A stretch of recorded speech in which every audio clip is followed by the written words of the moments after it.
예, 저희가 준비한 4위와 7위입니다. 형수욕설 속내 밝힌 둘째 형. 이재명 후보 5남 2녀 7남매의 다섯째입니다. 이재명 후보와 가장 갈등이 깊었던 건 바로 넷째인 고 이재선 씨고요. 제가 이 얘기를 드리는 이유는 이재명 후보의 둘째 형인 이재영 씨가 처음으로 언론 인터뷰를 했습니다. 그러니까 형제 갈등에 대해서 처음으로 입을 연 건데요. 일단 화면부터 만나보겠습니다. 저희 형님이 조금 이렇게 정신적으로 건강하지 못하셔서 어머니 불을 지르겠다고 협박을 하시고 이러니까 제 부족함에 대해서는 용서를 바랍니다. 죄송합니다. 제가 저희 가족하고 다툰 내용이 녹음이 돼서 온 사방에 그게 지금도 살아서 돌아다니고 있습니다. 많은 상처가 되고 또 제가 인격 수양이 좀 부족해서 그런 어떤 경우하든 간에 욕설 녹음이 만들어지게 된 점에 대해서 제가 욕설을 하고 이런 점에 대해서는 또 한 번 또 사과드립니다. 제 부족함의 소산이죠. 예, 오늘 인터뷰에 나선 이 둘째 형은 이재명 후보보다 6살이 많습니다. 지금은 성남의 한 빌딩 경비 용역 업체에서 근무를 하고 있는데요. 구자영 차장, 네. 내용을 제가 보겠습니다. 어쨌든 욕을 먼저 한 건 넷째 재선이다. 재선이가 어머님께 너무 심한 욕을 했고 다섯째 재명이가 그 욕을 만약에 형수 애들에게 하면 어떻겠냐. 형수나 애들에게 하면 어떻겠냐. 그런 얘기를 하다가 욕이 된 것 같다. 뭐 잘잘못을 만약에 따지자면 넷째 재선이의 잘못이 더 크다라는 얘기를 했습니다. 네, 그러니까 이제 가족 중에 형 재선 씨와 그 이재명 후보는 이제 당사자이기 때문에 서로의 잘잘못을 논하기가 좀 그 뭐 객관적으로 얘기하기가 좀 어렵다라면 그 위에 손윗 형인 이재영 씨의 증언으로 보면 이재명 후보가 욕을 하게 만든 원인 제공자가 돌아가신 재선 씨다. 이렇게 얘기를 함으로써 사실상 이 이재영 씨의 그 증언은 이재명 후보에게는 약간의 어떤 뭐랄까요, 이 책임에서 좀 벗어날 수 있는 이 뭐 핑계거리를 둔다, 이유를 준다, 뭐 이렇게 해석할 수 있을 것 같습니다. 또 이제 등장한 시점도 좀 묘하지 않습니까? 재선 씨와 이재명 후보가 막 갈등을 하고 있을 때 나서서 중재를 했더라면 오히려 그 어느 일방의 편을 들기보다는 좀 형으로서 객관적으로 집안 문제를 다독이려고 할 수 있겠다. 뭐 이렇게 받아들여졌을 텐데 지금은 당사자 중에 한 분은 이제 돌아가신 상황이고 다른 한 분은 지금 여당의 대선 후보가 돼서 이 본선을 앞두고 있는 미묘한 시점에 형이 등장해서 돌아가신 분이 더 책임이 크다. 이렇게 얘기하고 있기 때문에 사실상 이 더 아래 동생인 이재명 후보를 돕기 위해서 형이 나선 거 아닌가. 뭐 이런 해석도 가능할 것 같습니다. 그럼 한민수 수석께는 이 질문부터 먼저 드릴게요. 이 얘기하기 전에. 이재명 캠프에서는 혹시 그 이재명 후보의 둘째 형이 이런 언론 인터뷰를 하는 사실을 미리 좀 알고 있었습니까? 전혀 몰랐습니다. 전혀 몰랐고 예. 나온 다음에 이제 저도 이제 뭐 공보를 맡고 있는 사람이기 때문에 어떻게 나왔는가 깜짝 놀랐어요. 예. 뭐 둘째 형에 대해서는 뭐 이름도 저는 몰랐기 때문에 근데 보니까 우리 구차장은 저렇게 말씀을 했지만 아마 그 기사를 쓴 그 대기자인가요? 뭐 고참 기자분이 꽤 오랫동안 이 인터뷰를 하려고 추진을 했던 것 같습니다. 이재영 씨를요. 뭐 그랬던 것 같습니다. 뭐 가족들의 인터뷰를 나오는지 정확히 이재영 씨인지 모르겠습니다만은 그런 뭐 취재를 되게 오랫동안 추진했고 뭐 그런 과정에 나온 걸로 보이고요. 예. 아마 지금 오랫동안 청소 일도 하고 했던 이제 둘째 형이 그런 과정의 설득에 의해서 인터뷰를 하지 않았나 싶고요.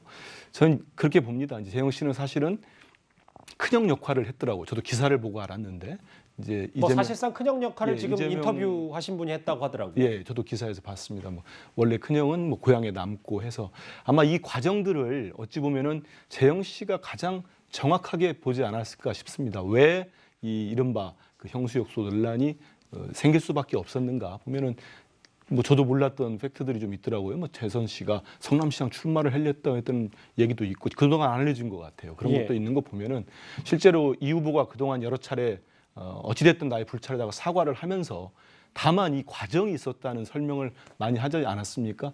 그랬듯이 형 재선 씨가 성남시장이 된 이후에 시정에 개입을 하려고 여러 차례 했고 그거를 막는 과정에서 이렇게밖에 이루어질 수밖에 없었다는 거.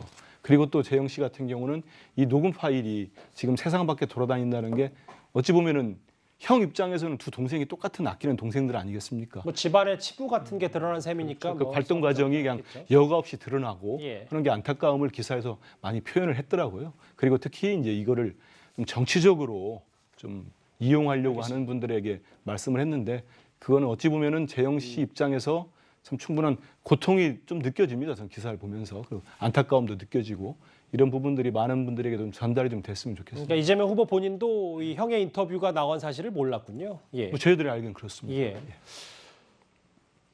욕설 파일을 내보낸 것 자체도 넷째인 재선이가 잘못한 거고 그것 때문에 정치하는 동안 고통을 받았다. 그리고 성남시장 할 때도 경기도지사 할 때도 고통을 받았다. 뭐 이런 얘기를 좀 덧붙였어요. 예, 그러면서 이재명 후보와 고 이재선 씨의 갈등 원인을 형은 이렇게 설명하기도 했습니다. 앞서 이재명 후보도 관련 발언을 덧붙였었는데요. 한번 들어보겠습니다. 비선이 문제가 되는 이유는 그들은 권력은 행사하는데 책임을 지지 않습니다. 그러니까 국정이 왜곡되죠. 문제가 거기서 발생하는 거기 때문에 제가 그 점을 너무 잘 알고 있어서 제가 사실은 셋째 형님 문제, 소위 말하는 욕설 문제, 이것도 여기서 출발한 겁니다. 저희 형님은 원래 시민운동에 관심이 많은 분들이라서 제가 시장이 되기 전 시장한테는 막 전화도 하고 이거 인사 이렇게 해라, 뭐 정책은 이렇게 해라, 막 이렇게 했는데 제가 당선이 되고 나니까 똑같이 이제 하시는 거예요. 그래서 제가 그랬습니다. 형님은 이제 시민이 아니고 시장의 형이다. 시정에 관여하시면 안 됩니다. 그것 때문에 충돌이 발생했죠. 아까 한수영님께서도 잠시 언급해 주셨지만 저도 처음 알게 됐어요. 그러니까 고 넷째 형과 그러니까 넷째와 다섯째 갈등의 가장 큰 고민, 골은 성남시장을 두고 출마권 때문이었다 이런 얘기를 했습니다. 그래서 이제 이 인터뷰가 왜 나왔나 이렇게 추정을 해보면 최근에 굿모닝 이재명이라는 책이 발간이 됐습니다. 예. 이제 그 책은 뭐냐면 이제 이 변호사분이 이 책을 내셨는데요. 이 장모라는 변호사분이 내셨는데 이거는 이제 그 돌아가신 이재선 씨 입장에서 오고 갔던 이야기, 그 또 이제 부인인 박인복 씨가 거기에 추천사를 쓰기도 하고요. 그 이야기를 쭉 이제 썼어요. 거기에 뭐 오고 간 이야기, 이 이야기들이 이제 상당히 나옵니다. 당시에 이재선 씨가 어머니한테 집을 좀 뭐 하나를 이제 마련하기 위해서 어머니한테 돈을 빌려달라고 그랬는데 어머니가 못 빌려주겠다라고 해서 그때 이제 격앙이 돼서 어머니한테 좀 욕설을 하고 뭐 그게 이제 출발점이 돼서 이재명 후보가 당시에 이제 형하고 좀 싸웠던, 그다음에 그 이후에 뭐 서로 문자 간 거, 그다음에 녹음한 거 그 책에 보면 다 나와 있습니다. 이제 그러니까 이제 이 형님이 어떤 면에서 뭐 이재명 후보를 편을 들기 위해서는 인터뷰를 한 게 아닌가 그렇게 추정이 돼요. 근데 참 이 집안 문제는 서로 간에 좀 입장이 많이 다른 것 같습니다. 이게 왜냐하면 그 부분도 이야기를 했어요. 그 돌아가신 뭐 누님 같은 경우도 보면 이 어차피 이재명이 권력자니까 편을 들 수밖에 없다. 그래서 그쪽이 유리한 이야기 할 수밖에 없다. 뭐 그런 이야기를 했다는 이야기까지도 있어요. 그러니까 뭐냐면 지금은 이재명 후보는 권력자입니다.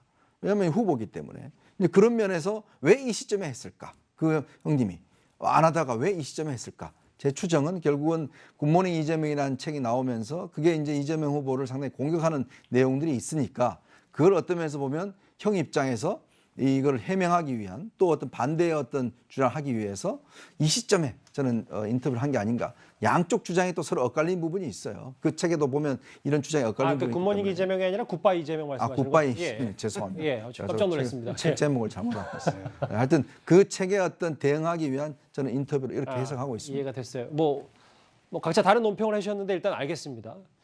그런데 이 공교롭게도 이 시점에 이재명 후보가 과거 친형인 이재선 씨를 정신병원에 강제 입원하려는 했던 의혹이 다시 재조명이 되고 있습니다. 그 이유는 일부 언론에서 추가 의혹을 제기한 건데요. 어쨌든 강제 입원을 시키지는 않았으나 과거 이재명 후보는 진단 절차가 계속돼야 한다고 말한 바 있었습니다. 저희 형님은 안타깝게도 90년대 중후반부터 이미 저울증으로 여러 문제를 일으켰고 실제로 치료를 받기도 한 분이시기 때문에 증세가 날로 악화되고 또 시민들, 공직자들에 대한 피해를 많이 입혔기 때문에 정신질환이 있는지 없는지를 진단하는 절차를 진행하다가 중단한 게 전부입니다. 오히려 그때 당시에 진단을 해서 치료할 기회를 가졌다면 제 형님이 조울증으로 결국은 사망에까지 이르는 일은 없었을 거다. 그런 아쉬움이 있습니다. 제가 안타깝게 생각하는 것은 그때 진단 절차를 계속 했어야 되는 거 아니냐. 이 의혹 제기는 좀 대략적으로 간단합니다. 구자웅 차장. 네. 친형 강제 입원 당시 이재명 후보 측근들이 보건소장을 압박했다. 10년 전 4월에 3명의 보건소장이 이재선을 강제 입원시킬 방법을 찾아보라. 정진상 당시 정책비서, 이재선의 강제 입원 방법을 찾아보라. 이거 했다는 얘기를 네. 제보자의 제보를 통해서 어제 문화일보가 보도를 했거든요. 네. 그러니까 이게 제보도 있었고요. 실제로 이게 2018년 그 경기도지사 당선 이후에 여러 가지 이제 논란 중에 하나가 이 친형 강제 입원 의혹이 이 검찰 수사를 통해서 이 기소가 돼서 이 재판 과정에 상당히 많은 어떤 수사 기록이 지금 남아 있는 상태입니다. 이제 그 중에 일부가 지금 흘러나온 건데요. 그러니까 아주 뭐 시점은 오래됐지만 당시 여기에 관여됐던 사람은 이재명 후보의 복심이라고 알려져 있는 현재 이 정진상 이 비서실 부실장이 당시 보건소장 3명에게 이재선 씨를 강제 입원시킬 방법을 찾아보라라고 주문한 얘기가 있었고, 예. 그로부터 일주일 뒤에 강제 입원 방법을 빨리 찾아보라고 이게 최근한 일이 있었다라는 것이 이 공소장과 수사 기록에 있다라는 증언이 나온 겁니다. 그러니까 이것 자체로는 뭐 이재명 후보가 처벌을 받거나 그러진 않았습니다. 예. 그러니까 강제 입원 시도는 있었지만 실제 강제 입원이 이루어지진 않았기 때문에 이것이 죄가 되진 않는다. 무혐의가 처분 났습니다. 그렇습니다. 그런데 이제 그 과정에 대한 어떤 공소장과 이 수사 기록이 지금 흘러나오고 있는 것이기 때문에 이 내용만 보면 어느 정도 이재명 후보라든지 이재명 후보와 가까운 측근들이 이 친형인 재선 씨를 강제 입원하려고 시도한 것은 아니냐, 이런 정황을 좀 엿볼 수 있는 대목이다, 이렇게 볼 수 있을 것 같습니다. 이재명 후보 측도 바로 한쪽의 일방적인 주장일 뿐이다라고 했고, 특히 정진상 현 부실장은 전혀 사실이 아니다. 검찰이 주장했다고 진실은 아니다. 뭐 사실이 아니다라고 즉각적으로 반박을 했거든요. 네, 그렇습니다. 일단 이건 팩트로 살펴봤을 때 2018년도에 이제 기소가 됐고, 그 관련해 가지고는 이재명 지사가 그 친형 강제 입원과 관련해서는 허위사실 공표나 직권남용 관련해서 무죄를 확정받았습니다. 예.